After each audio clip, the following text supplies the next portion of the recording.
Hello students, আমি Nitish sir জ্ঞানজ্যোতি coaching সেন্টারের পক্ষ থেকে তোমাদের প্রত্যেককে জানাই আরো একবার স্বাগত।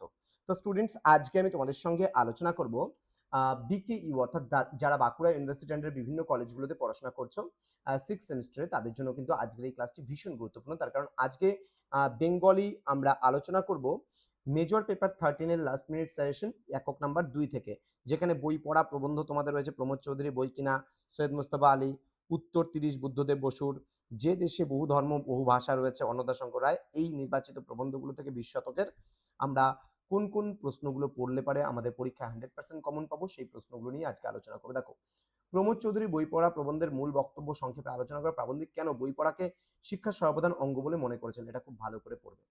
এই প্রশ্নটা অত ভালো মতো পড়ার দরকার নেই, যেটা 2 নম্বর প্রশ্ন, এটা ছোটতে আসতে পারে বা 6 জন্য এটাকে হালকার উপর দেখে যেতে পারো।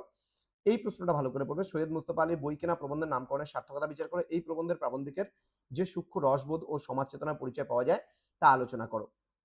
নেক্সট, বই কিনে কেউ তো দেউলিয়া হয় না। বই কেনা প্রবন্ধ অবলম্বনে বাঙালির বই কেনার অনীহা এবং বই পড়ার গুরুত্ব সম্পর্কে লেখকের অভিমত ব্যক্ত করো। এটা হালকার উপর দিয়ে দেখে যেতে পারো। হ্যাঁ, প্রশ্নটা ইম্পর্টেন্ট আছে, যেন পরীক্ষা আসলে লিখতে পারো, এভাবে পড়ে যাবে।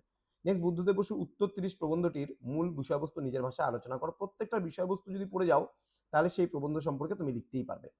এই প্রশ্নটা অত ভালো মতো পড়ার প্রয়োজন নেই। নেক্সট হচ্ছে 7 নম্বর প্রশ্নটা, অন্নদাশঙ্কর রায় যে দেশে বহু ধর্ম বহু ভাষা প্রবন্ধটির মূল সুরটি কি? ভারতবর্ষের মতো বহুত্ববাদী দেশে কিভাবে সম্প্রতি ও ঐক্য বজায় রাখা সম্ভব তা প্রবন্ধ অবলম্বনে বুঝিয়ে দাও। ভালো করে পড়তে হবে। নেক্সট, এই কোশ্চেন পড়ার প্রয়োজন নেই।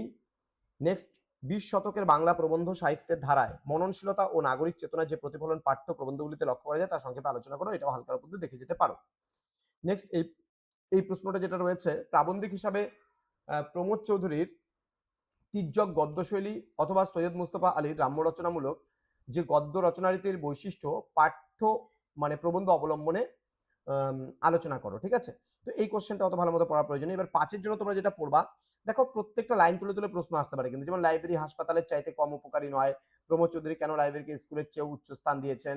নেক্সট, কাব্যমৃত রসের যে আস্বাদন করতে পারে না সে শিক্ষা সম্পূর্ণ হয় বই পড়া প্রবন্ধ অনুসরণে, মন্তব্যটি বুঝিয়ে দাও। এটা হালকার উপর দিয়ে দেখে যাবে এগুলো। ফরাসিদের বই কেনার অভ্যাসের সঙ্গে বাঙালির অভ্যাসের কি তুলনা করা হয়েছে, সৈয়দ মুস্তফা আলী তার বই কেনা প্রবন্ধে আলোচনা করেছেন, তা লেখো। এগুলো হালকার উপর দিয়ে দেখে যেতে হবে।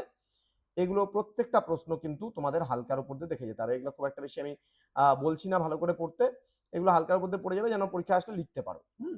আচ্ছা, অন্নদাশঙ্কর রায়ের মতে ভারতবর্ষের বহু সংস্কৃতির মেলবন্ধন বা বৈচিত্র্যের মধ্যে ঐক্য কিভাবে গড়ে উঠেছে, এটা একটু লিখতে পারো। নেক্সট হচ্ছে, যে দেশে বহু ধর্ম বহু ভাষা প্রবন্ধ অনুসারে ভাষাভিত্তিক প্রাদেশিকতা কিভাবে জাতীয় ঐক্যের পথে অন্তরায় হয়ে দাঁড়ায়, এটা হালকার উপর দিয়ে দেখবে। সুশিক্ষিত লোকমাত্রই স্বশিক্ষিত, এটাও অত ভালো মতো পড়ার প্রয়োজন নেই, এটাও মোটামুটি হালকার উপর দেখে নিতে পারো। এবার 2-এর গুলো তো আমি জাস্ট কাটছাট করবো না, আমি বলেছি 2-এর গুলো যতটা পড়তে পারো, ম্যাক্সিমাম যতটা পড়তে পারো ততটা কিন্তু তোমাদের পড়া উচিত, আমার মনে হয় ভালো হবে। তো যারা ভাবছো এই সমস্ত নোটসগুলো নেবে, আমাদের কাছে প্রত্যেকটা বিষয়ের নোটস রয়েছে। তো অবশ্যই আমাদের অফিসিয়াল নম্বরে যোগাযোগ করো। যারা চ্যানেলটিকে এখনো সাবস্ক্রাইব করনি, সাবস্ক্রাইব করে পাশে থাকা বেল আইকন অল প্রেস করে দাও, এবং বাকি একক নাম্বার 3 এবং 4 আগামীকালকে তোমরা সাজেশন কিন্তু পেয়ে যাবে। দেখা হচ্ছে আরো একটা নতুন ক্লাস নিয়ে। তোমরা প্রত্যেকেই ভালো থেকো, সুস্থ থেকো। Thank you so much, thanks for watching after all. Thank you.